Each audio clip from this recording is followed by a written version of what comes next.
Hello everyone, in this video I'm going to show you how to recover deleted messages on iPhone. Actually, it's very easy and quick, but you need to watch this video until the end so you won't skip any important steps. So first of all, you need to open your Message application. Here it is.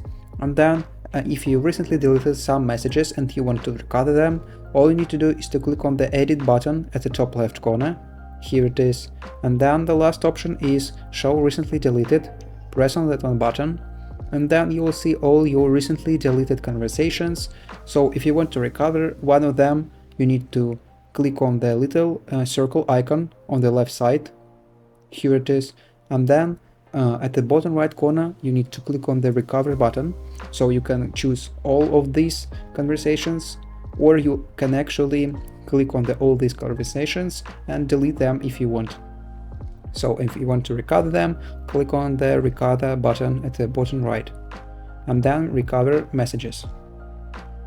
So, and after that, these messages will be recovered and you will be able to watch them.